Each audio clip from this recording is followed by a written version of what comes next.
How to analyze mutual fund performance. Welcome back to the channel, everyone. In today's video, we're going deeper into mutual fund investing. We're learning how to analyze mutual fund performance properly so you never pick funds blindly again. Most investors think mutual funds are simple, just pick the one with the highest return.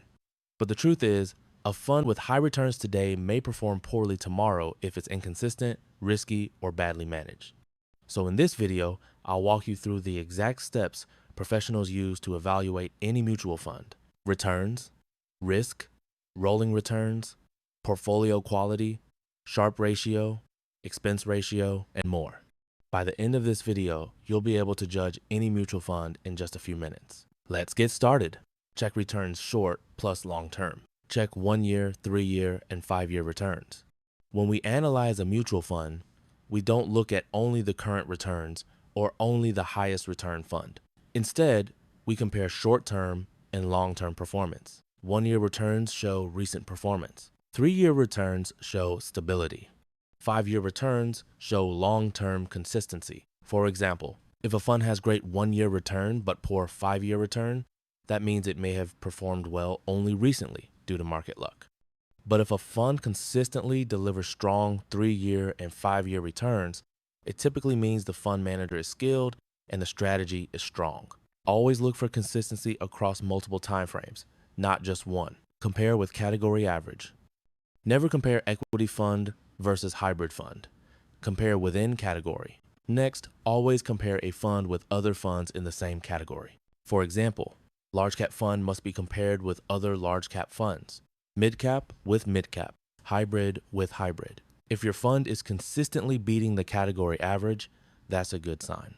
But if your fund ranks consistently below category average, it's better to avoid it even if returns look good in the short term, because a good fund remains competitive even in difficult market conditions. How to analyze mutual fund performance. Welcome back to the channel, everyone. In today's video, we're going deeper into mutual fund investing. We're learning how to analyze mutual fund performance properly so you never pick funds blindly again. Most investors think mutual funds are simple, just pick the one with the highest return. But the truth is, a fund with high returns today may perform poorly tomorrow if it's inconsistent, risky, or badly managed. So in this video, I'll walk you through the exact steps professionals use to evaluate any mutual fund: returns, risk, rolling returns, portfolio quality, Sharpe ratio, expense ratio, and more. By the end of this video, you'll be able to judge any mutual fund in just a few minutes. Let's get started. Check returns short plus long term. Check 1 year, 3 year, and 5 year returns. When we analyze a mutual fund, we don't look at only the current returns or only the highest return fund. Instead, we compare short-term and long-term performance. 1 year returns show recent performance. 3 year returns show stability. 5 year returns show long-term consistency. For example, if a fund has great 1 year return but poor 5 year return, that means it may have performed well only recently due to market luck. But if a fund consistently delivers strong 3 year and 5 year returns, it typically means the fund manager is skilled and the strategy is strong. Always look for consistency across multiple timeframes, not just one. Compare with category average. Never compare equity fund versus hybrid fund. Compare within category. Next, always compare a fund with other funds in the same category. For example, large cap fund must be compared with other large cap funds. Mid cap with mid cap. Hybrid with hybrid. If your fund is consistently beating the category average, that's a good sign. But if your fund ranks consistently below category average, it's better to avoid it even if returns look good in the short term, because a good fund remains competitive even in difficult market conditions. Rolling returns. Most important, rolling returns tell the truth. Rolling returns are one of the most powerful tools for analyzing a mutual fund. Most investors don't know about it, but professionals and analysts use rolling returns to remove timing bias. Rolling returns show how a fund performed over multiple time periods, not just one selected date. It tells you the average performance, the worst performance, and the best performance across years. Why is this important? Let's say a fund shows 12% return in the last 1 year. Looks good, right? But what if it showed negative returns for the last 3 years before that? A single return percentage can hide a lot of truth. Rolling returns reveal whether the fund is consistent or whether it depends on market luck. If a fund's rolling returns remain stable for 3-year, 5-year, and 7-year periods, that fund is reliable. If you're finding this helpful so far, don't forget to subscribe. It really helps support the channel and keeps videos like this coming. Standard deviation risk level shows volatility of the fund. Standard deviation sounds technical, but is actually simple. It tells you how much the fund's returns fluctuate. A high standard deviation means the fund is very volatile and its returns go up and down frequently. This is common in small cap and mid cap funds. A low standard deviation means the fund is more stable, usually found in large cap and debt funds. When choosing a fund, if you are conservative, pick lower SD/CEF. If you are aggressive and long-term, higher SD is okay. Standard deviation helps you match your comfort level with the fund's risk. Sharpe ratio. Higher Sharpe equals better risk-adjusted return. Sharpe ratio is one of the most important metrics. It tells you how much return a fund generates per unit of risk. Simply put, higher Sharpe ratio equals better risk. Lower Sharpe ratio equals avoid. Two funds may both give 12% return, but if one fund takes more risk and the other takes less, the fund with less risk will always have a higher Sharpe ratio and is the better choice. So whenever you compare two funds, choose the one with higher Sharpe ratio. Expense ratio, lower expense equals higher long-term profits. Expense ratio is a small percentage charge taken by the fund house every year. It may look small, like 0.8% or 1.2%, but over 10 to 15 years, it has a huge impact on your wealth. If two funds produce the same returns, but one has a higher expense ratio, the lower cost fund will always outperform in the long run. For SIP investors, expense ratio matters even more because charges apply every month on your growing portfolio value. So remember, don't choose a fund just because the returns look high today. Choose a fund with consistent performance and reasonable cost. Portfolio holdings. Look at top stocks and sectors. When doesn't take where? Before investing, always check the fund's top stocks and sectors. This tells you where your money is really going.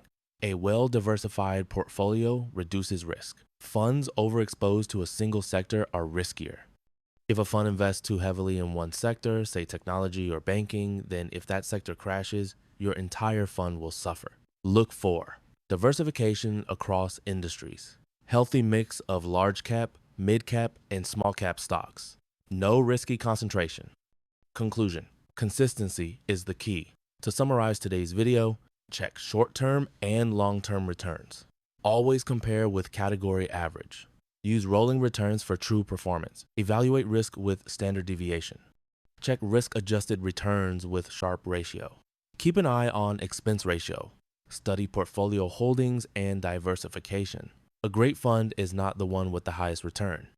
It's the one that performs consistently, handles risks smartly, and grows steadily over time. In our next video, we'll learn how to build a perfect mutual fund portfolio, step by step. If you enjoyed this detailed explanation, don't forget to like, share, and subscribe. Your support helps us bring even better investment content your way. Standard deviation risk level shows volatility of the fund. Standard deviation sounds technical, but is actually simple. It tells you how much the fund's returns fluctuate. A high standard deviation means the fund is very volatile and its returns go up and down frequently. This is common in small cap and mid cap funds. A low standard deviation means the fund is more stable, usually found in large cap and debt funds. When choosing a fund, if you are conservative, pick lower SD/CEF. If you are aggressive and long-term, higher SD is okay. Standard deviation helps you match your comfort level with the fund's risk. Sharpe ratio. Higher Sharpe equals better risk-adjusted return. Sharpe ratio is one of the most important metrics. It tells you how much return a fund generates per unit of risk. Simply put, higher Sharpe ratio equals better risk. Lower Sharpe ratio equals avoid. Two funds may both give 12% return, but if one fund takes more risk and the other takes less, the fund with less risk will always have a higher Sharpe ratio and is the better choice. So whenever you compare two funds, choose the one with higher Sharpe ratio.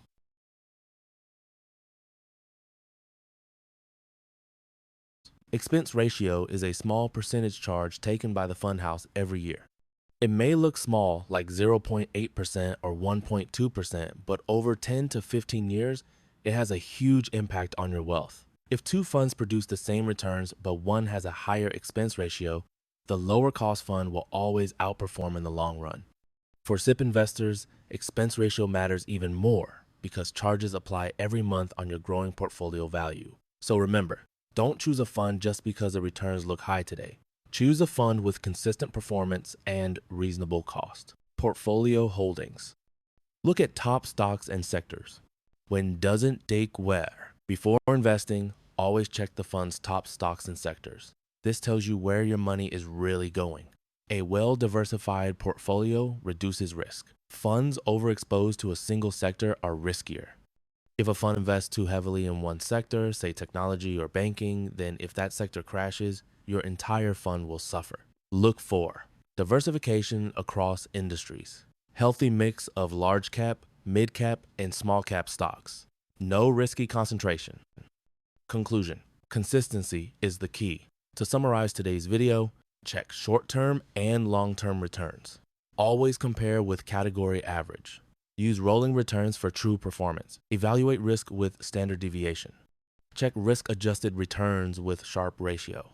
Keep an eye on expense ratio. Study portfolio holdings and diversification. A great fund is not the one with the highest return. It's the one that performs consistently, handles risks smartly, and grows steadily over time. In our next video, we'll learn how to build a perfect mutual fund portfolio, step by step. If you enjoyed this detailed explanation, don't forget to like, share, and subscribe.